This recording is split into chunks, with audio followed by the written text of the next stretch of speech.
Liberdade. Que palavra, né? Poucas são tão grandes. E talvez nenhuma questão filosófica seja tão íntima, tão pessoal, porque ela vai direto no coração de quem a gente é. A questão que fica é essa aqui. Será que somos nós que escrevemos a nossa própria história ou a gente está só atuando num roteiro que já veio pronto?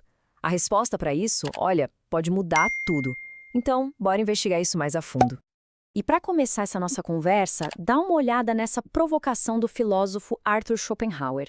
Dá um nó na cabeça, né? Se ser livre é fazer o que se quer, tá, mas de onde vem o nosso querer? A gente escolhe o que a gente deseja? É esse nó que a gente vai tentar desatar hoje. Ok, vamos começar pelo lado que talvez seja o mais intuitiva, né? A ideia que a maioria de nós carrega no dia a dia, a do livre-arbítrio. É uma visão bem poderosa e, vamos combinar, bem reconfortante.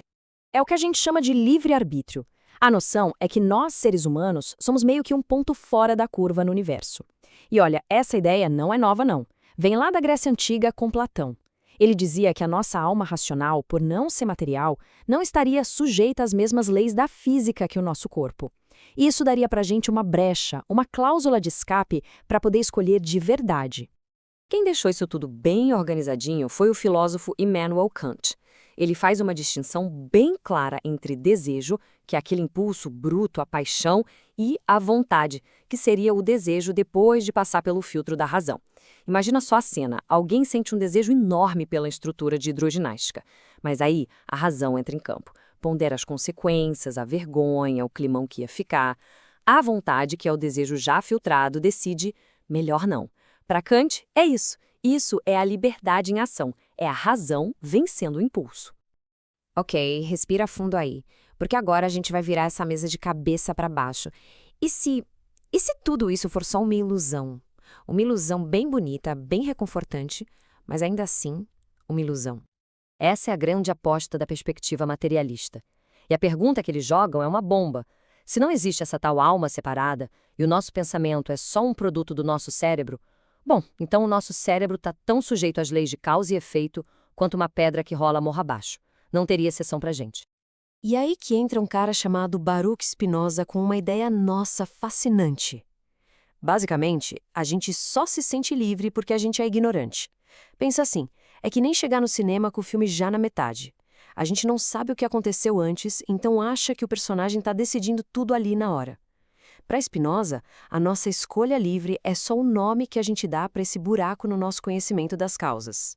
Tá, então vamos voltar para o nosso exemplo lá da hidroginástica. Para um determinista como Spinoza, o que rolou ali não foi a razão vencendo, nada disso. Foi, na verdade, uma briga de paixões. De um lado, a paixão A, o desejo pela instrutora, do outro, a paixão B, que era o medo de passar vergonha, o medo das consequências. E o que aconteceu? A paixão mais forte, o medo, simplesmente venceu. O resultado, no fundo, já estava determinado. Beleza. Vamos sair um pouco dessa discussão super filosófica, né, de alma, matéria, e trazer o papo para o nosso dia a dia. Porque mesmo que a gente seja livre lá no nosso íntimo, quão livres a gente é de verdade quando está o tempo todo cercado de outras pessoas? A verdade é que nenhuma escolha nossa acontece numa bolha, né? A opinião pública cria uma pressão danada sobre o que é certo pensar, a mídia pauta o que a gente vai conversar. E talvez a força mais poderosa de todas seja o nosso medo de ficar sozinho, de sermos excluídos do grupo.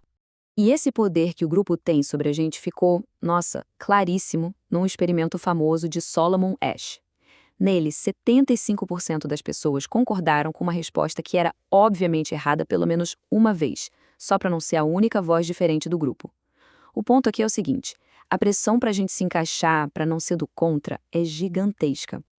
Isso é tão comum que tem até nome, sabia? Se chama espiral do silêncio e funciona exatamente como tá aí na tela. Começa com a galera que pensa diferente ficando quieta, com medo de se isolar. Esse silêncio faz a opinião da maioria parecer ainda maior do que é, o que, por sua vez, encoraja mais gente a ficar quieta. É uma espiral que, no fim, não só cala as pessoas, mas sufoca a própria liberdade de se pensar diferente. Tem um filósofo, o Isaiah Berlin, que deu pra gente duas lentes bem legais para olhar para a liberdade no mundo real. A primeira é a liberdade negativa, que é a liberdade de alguma coisa, tipo a ausência de barreiras, a liberdade de não ser coagido. A segunda é a liberdade positiva, que é a liberdade para alguma coisa. É ter a capacidade e os recursos para agir, a liberdade para se tornar aquilo que se deseja. E é aqui que mora o grande debate político, sabe? Para garantir a liberdade positiva de todo mundo, tipo acesso à educação e saúde, muitas vezes o Estado precisa limitar a liberdade negativa de alguns, por exemplo, cobrando impostos. É aquele conflito clássico, né? Onde é que termina a liberdade de um e começa a do outro? Uma pergunta que não tem resposta fácil. E já que a gente falou em recursos, o dinheiro. O dinheiro é um paradoxo e tanto. Por um lado, ele é uma ferramenta essencial para a nossa liberdade na prática. Sem grana, as opções diminuem muito. Só que, por outro lado, a busca incessante por dinheiro pode virar a nossa própria prisão quando a gente se torna escravo dessa busca. Ufa! Depois de passar por tudo isso, a gente percebe que o debate todo se resume a duas grandes histórias, duas grandes narrativas concorrentes sobre o que significa ser um ser humano. De um lado, tem essa história de que a gente é especial, sabe? Os autores da nossa própria vida com uma faísca divina que nos dá o poder de escolha. E do outro, tem a história de que a gente é só mais uma pecinha na natureza, tão determinado quanto um rio que corre para o mar, e que a nossa sensação de liberdade é só uma miragem. A filosofia, no fim das contas, não entrega uma resposta de bandeja, ela devolve a pergunta para a gente. E talvez a conclusão mais maluca e provocadora de todas venha do Jean-Paul Sartre. Para ele, é simples, não tem para onde correr. Mesmo que não exista um roteiro, a gente é jogado no mundo e forçado a escolher a cada segundo. Essa liberdade total, radical, vem com uma responsabilidade do mesmo tamanho, sem desculpas, sem roteiro para culpar. Nós estamos, paradoxalmente, condenados a ser livres. E a resposta sobre o que fazer com essa condenação, no fim das contas, talvez defina não só o que a gente pensa sobre o mundo, mas quem, de fato, a gente escolhe ser.